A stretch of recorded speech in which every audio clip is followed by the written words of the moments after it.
तो वो एक सैंपल हुआ भगवान भगवती का संसार में। वास्तव में तो भगवान एक ही होता है, क्या दो नहीं होते है? तो भगवान एक है,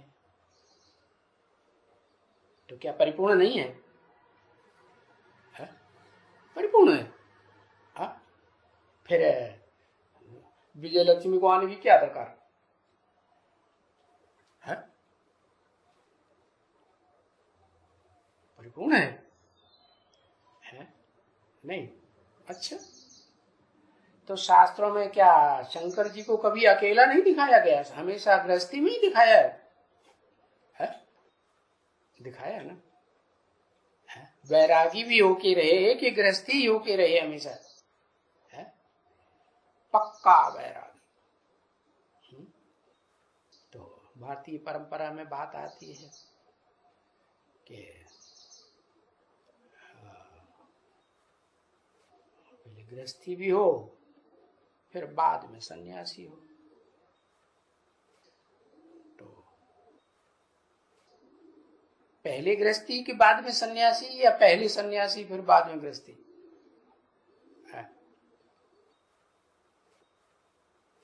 सन्यासी बनने से आत्मा संपूर्ण बनती है या गृहस्थी बनने से संपूर्ण बनती है?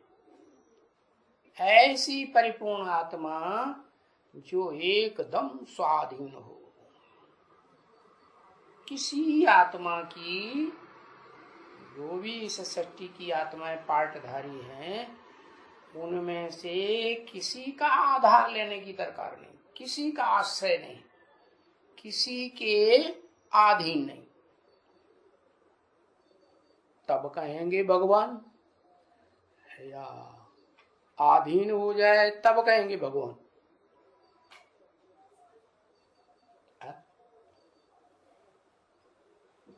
कब कहेंगे भगवान है? अरे कब कहेंगे भगवान? भगवान तो अधीन नहीं होता है, वो तो स्वाधीन। स्व माने आत्मा, आत्मा के अधीन, तो उसे कहते हैं स्वाधीन है। ऐसे स्वाधीन को दुनिया वालों की कोई चिंता नहीं। अगर परिपक्व आत्मा स्वमान्य आत्मिक स्थिति में 24 घंटे स्थित बना हो तो, है? और स्थिर ना बना हो तो स्वाधीन कहेंगे पराधीन कहेंगे? तो पराधीन कहेंगे। लेकिन जो स्वाधीन है, किसी की परवाह नहीं, तो फिर जंगल में जाके रहने वाला, शास्त्रों में नाम दिया आरण्य। क्या नाम दिया है? आरण्यक माने जंगल, अरण्य माने जंगल। जंगली हुआ, जंगली आदमी हुआ या श्रेष्ठ हुआ है? क्या जो ये जगत पिता है, तो जगत की पालना करे, जन्म दे, जगत को बढ़ाए, वो अच्छा, या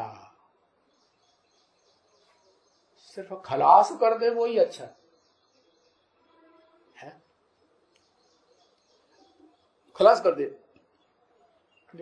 वो तो कोई नहीं चाहता परिवार में कि हमारा बाप, भले हम छोटे छोटे बच्चे हैं 10-12, उन सबको मार डाले, खत्म कर दे। तेरे की नहीं। तो सन्यासियों ने क्या किया? देहधारी सन्यासियों ने वो जंगल में जाने लगे, घर बार छोड़ करके, है? तो गीता को भूल गए, याद रहा? नहीं, भूल गए। गीता में तो लिखा है, नहीं संन्यस्त संकल्पो योगी भवति कश्चन। उसको सन्यास योगी नहीं कहेंगे, पक्का सन्यासी नहीं कहेंगे, क्योंकि वो उसके संकल्प तो वही घर बार की तरफ जा रहे हैं, दुनियादारी याद आ रही। तो कहें सम माने संपूर्ण, न्यासी माने त्यागी। सब कुछ त्याग दिया? नहीं त्यागा।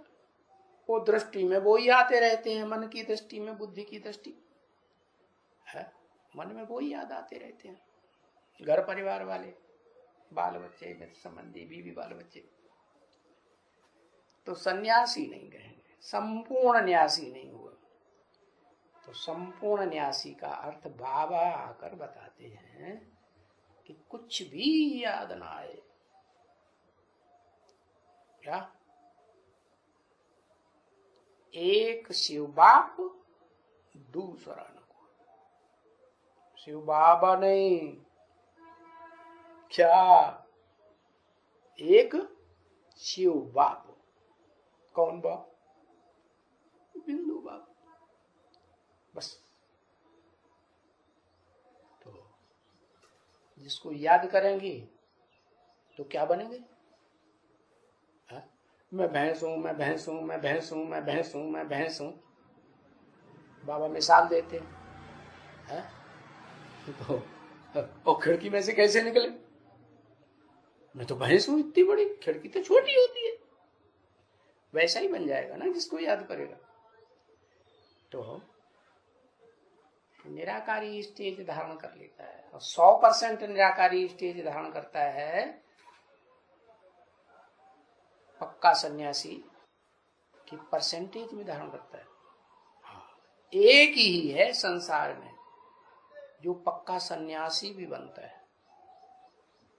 बाकी और धर्म पिताएं भी निराकार को याद करते हैं, क्या? लेकिन वो पूरा सन्यासी नहीं बन पाते, संपूर्ण त्यागी नहीं बन पाते। क्यों? क्यों नहीं बन पाते? है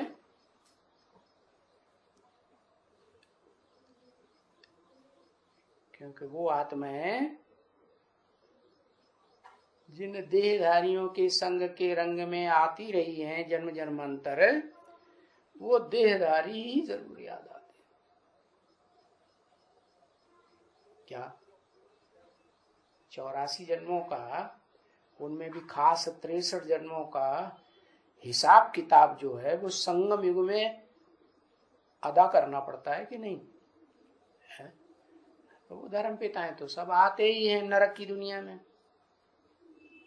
जो दुनिया नर बनाते हैं वो धर्म पिताएं, वो नर हैं, मनुष्य हैं, वो उस दुनिया को बनाने वाले।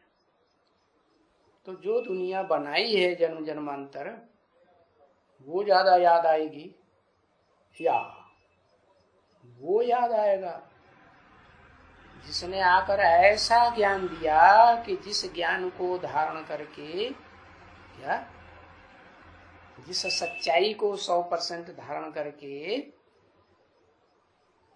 जो धारण करने वाला है वो भी निराकार बन गया, शिव समान बन गया। शिव समान बन गया तो क्या सदाकाल परमधामवासी सत्यधामवासी बन के रहेगा?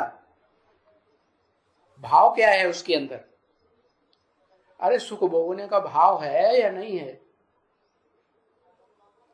अच्छा, सुख भोगने का भाव नहीं है? पुरुषार्थी जीवन में सुख भोगने का भाव रहा या नहीं रहा? वो तो देह से सुख भोगने का भाव रहा।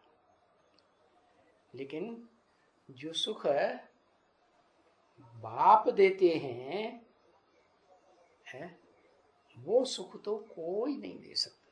कौन सा बाप? निराकार आत्माओं का निराकार बाप आत्मिक सुख देते हैं।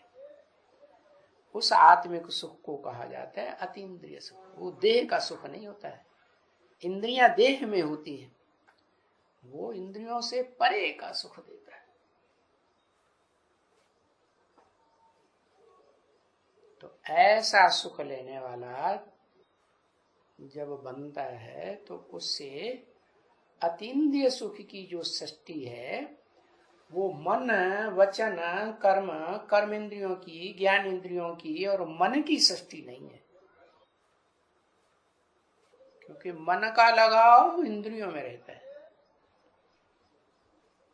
इंद्रियां भांति भांति की हैं, भांति भांति का सुख भोगने का।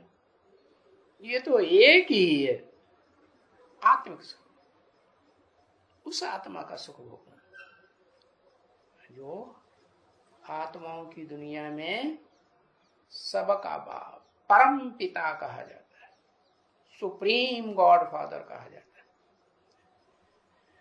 तो सुप्रीम गॉड फादर जो है वो साकार सृष्टि नहीं बनाता है, खुद नहीं बनाता है, वो आकर के साकार सृष्टि बनाने के लिए ज्ञान देता है। वो ज्ञान जो धारण करती है आत्मा, वो फिर योग लगाती है, और योग लगाने में परिपक्व हो जाए याद में, तो वो बाप समान ही बन जाती है। तो इस बात को वो इस्लामियों ने पकड़ लिया। क्या? कौन से इस्लामियों ने? जो स्वर्ग में देवताएं भी थे, फिर जन्म लेते लेते नीचे उतरे तो द्वैतवादी द्वापर युग से धर्म पिताओं के संग के रंग में आकर फिर क्या बन गए? दैत्य ही बन गए।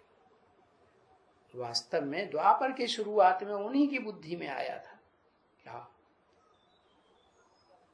मुसलमान बनने के बाद भी ये बात आई बुद्धि, आदम को खुदा मत कहो, आदम खुदा नहीं। क्या?